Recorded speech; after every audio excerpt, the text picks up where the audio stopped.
My name is Sukruth Pillarisetti. I'm an SVP at Straive, and I lead the US West region for the analytics and AI practice. Been with analytics consulting for the last decade and a half. Spent most of my time in retail, payments, and financial services. I think it's been a very interesting phase over the last 5 to 10 years. Obviously, COVID accelerated a lot of the digitization phase, but I think it has started before that.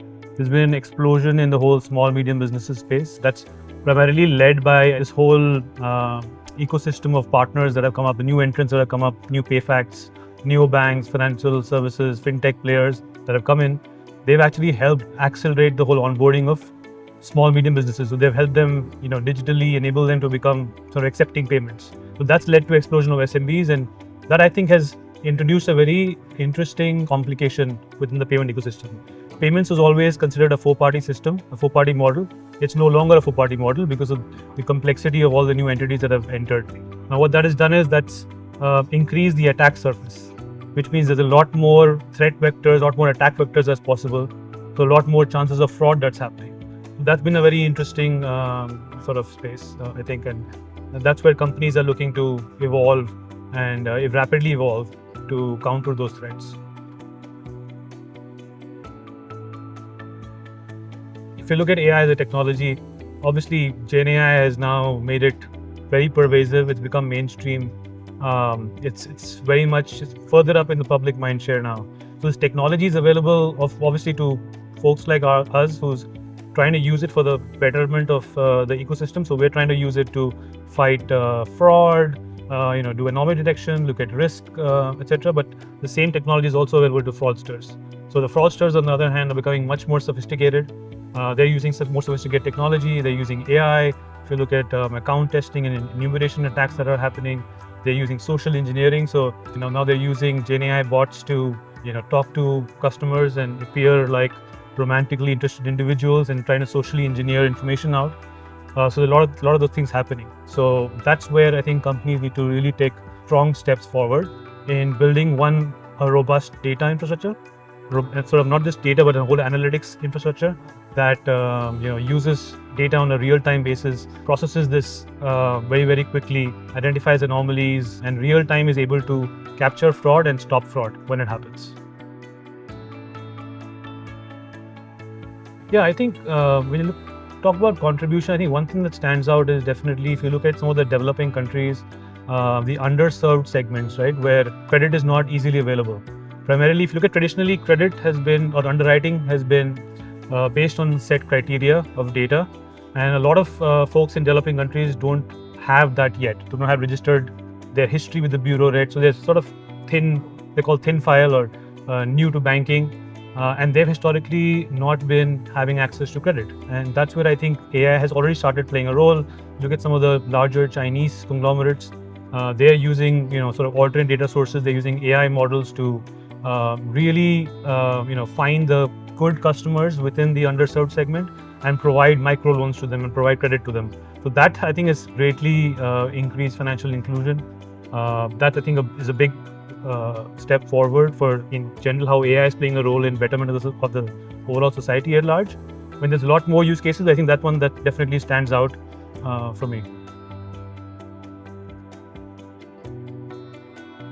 I think in retail, it's probably just the tip of the iceberg right now. What we have seen is, everybody talks about personalized recommendations and everything, but I think the big thing that we're missing is, if you look at our online footprint, our digital footprint today, I think everything is known about us, about what we do online, what kind of sites are we visiting, what kind of behavior, what kind of purchases, etc.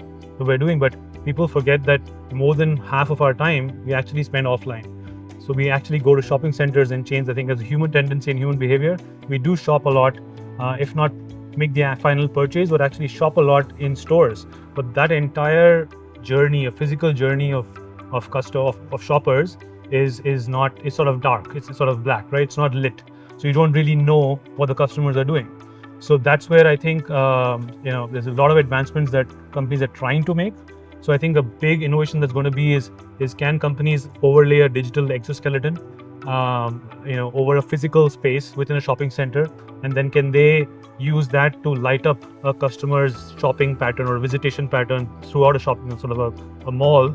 So from a hyper local context, you can actually create very, very bespoke customer journeys, and then personalize your in-store experiences as well. So not just online, but also offline, and then combining the two to create a true omnichannel experience. I think that's probably the way for the future. Yeah, I mean it's obviously still a vision. It's something that we see a few years down the line. I don't think we're anywhere near that yet.